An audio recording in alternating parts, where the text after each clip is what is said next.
Hello and welcome to another YouTube video here on this channel. I mainly talk about productivity apps and just productivity apps, productivity applications. I sometimes talk about things like notebooks, but in today's video, I'm actually going to talk about a productivity method which revolves around this thing right here. This is a notebook. It is a leather notebook. I have quite a few inserts inside of here, but we are talking about the bullet journal method, and more specifically we are talking about why I started bullet journaling, why I quit bullet journaling, and which aspects of bullet journaling I am taking with me today into my more digital setup. So I currently use three different notebooks. I have two of them with me right here. This is the Traveler's Notebook regular size. This is the Paper Republic pocket size.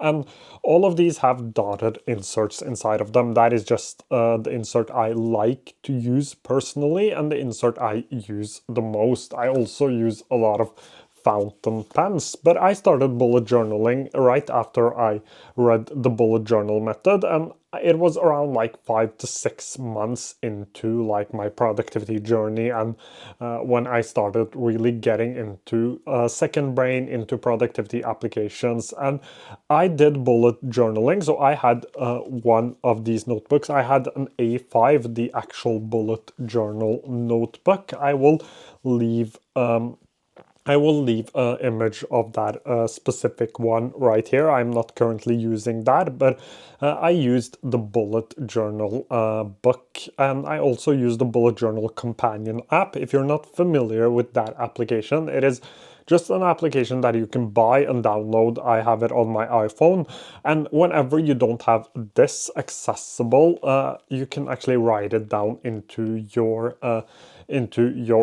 phone. So you could write it on your iPhone, and then you could actually go in later and put it into your bullet journal. So the way it would work is that you write it down here. Once you get home, you can actually put it into something like this.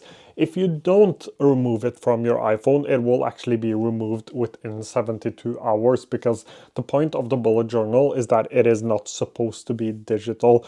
And there are a few things I like about the bullet journal method. The main thing I like is the fact that I really needed that like analog way of planning and spending a lot of time actually doing the planning. So I would sit down with my notebook, bring out a few fountain pens, and I would sit down and I would just write and plan and build out my spreads.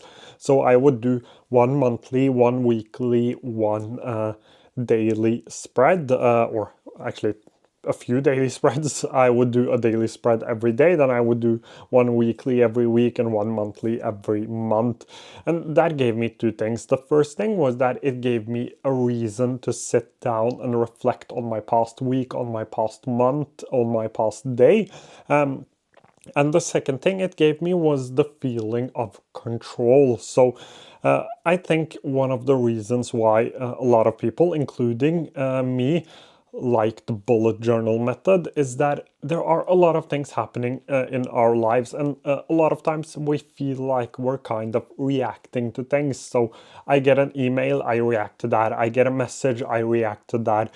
We're not necessarily feeling that we're in control, and we get all of these inputs almost every single hour we're awake.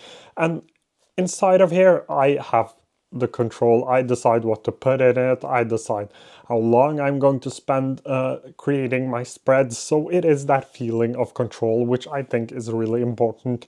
That is the first aspect. The second aspect is that every time I would write down a task. So let's say I wasn't able to finish a task yesterday, I will have to write it down again today.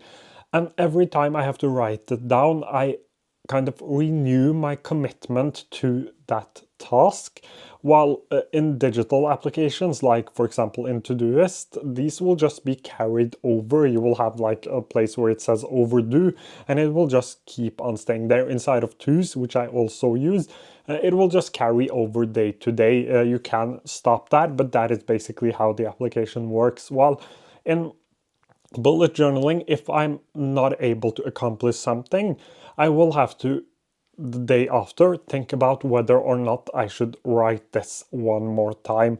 And I found that if I don't have the energy to write something down, if it doesn't feel like worth writing it down one more time, it probably isn't worth doing either. So that is some of the things I liked about the bullet journal. These were the main two things. And I did this for a while, but I had one like huge issue, and it actually started when I got sick the first time, which is probably the time where I need my productivity system and my productivity method the most, is when I get a little sick. So what happened was that I got a flu, but it also had happened when I had issues with my mental health, and that is probably the time I need my bullet journal and my productivity method the most. But what happened was that it became too hard to take this up, to draw out my spreads and to actually do the thing that I was supposed to, which was planning out my days and writing everything down. And that became a huge issue. The other huge issue was that in my day job, where like everything moves quite fast, meetings come up, meetings get pushed, meetings get removed, all of these things happening. So one meeting might be set to Monday, then it might be moved to Tuesday, then it won't be a meeting at all. So things move quite quickly, and also the fact that we have to use digital systems because your team members should be able to see what you're working on, and vice versa, you should be able to see what they're working on. And what happened was that I still had a lot of my tasks in this, or it was actually in this right here.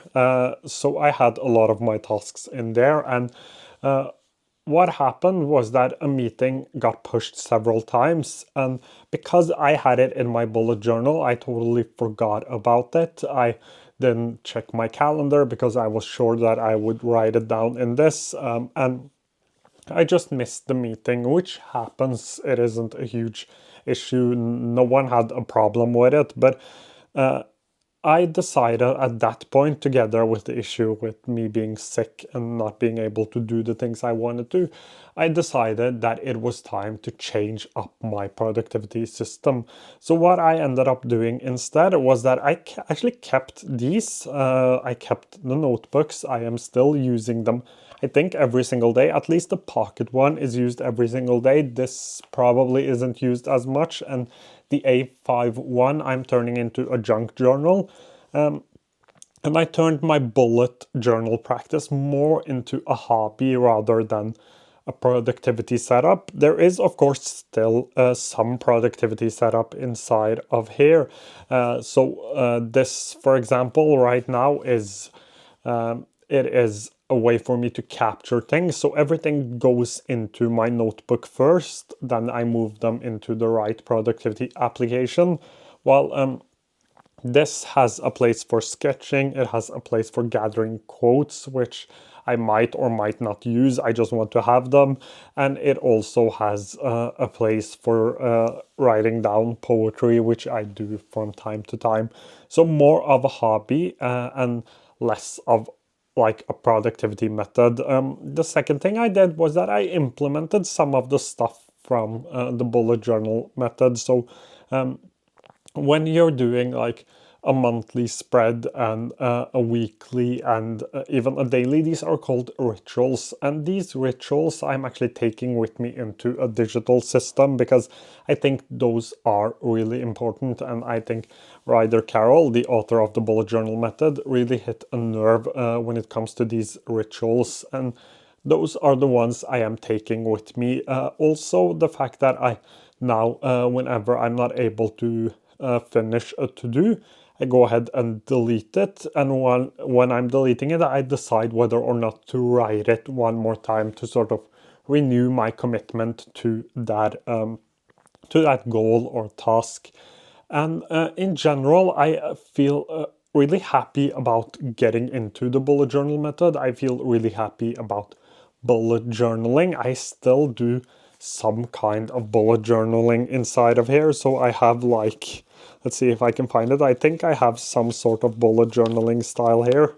I think it's right here. So we have some sort of bullet journaling here, but it is it is not something I do every single day. I mainly rely on my productivity applications for productivity, and I rely on my notebooks as sort of a hobby and a way to feel in control.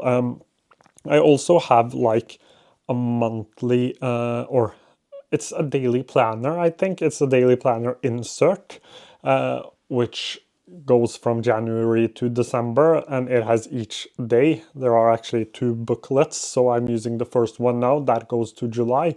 And the way I'm using that is that I have all of my tasks in my to-do list, but I pick out 1 to 3 depending on how many tasks there is to do that day. I pick out 1 to 3 tasks, and if I'm able to accomplish those tasks, the day has been good. I've been productive. I'm happy. If I'm not able to accomplish any of those tasks, I will have to sit down and reflect upon that. So I still recommend bullet journaling to everyone who is new in the productivity, who's generally new into productivity and productivity applications and just all of that. I still recommend the bullet journal method because I think it is a really good way of learning about productivity and getting that foundation. And I, in general, think that it's been a really, really fun experience, and I'm really thankful that I did it because a lot of the things I'm taking with me has actually been really important to my productivity. As usual, if you have any questions, feel free to leave them down below and I will try to get to them as soon as I can. Thank you so much for watching today's video.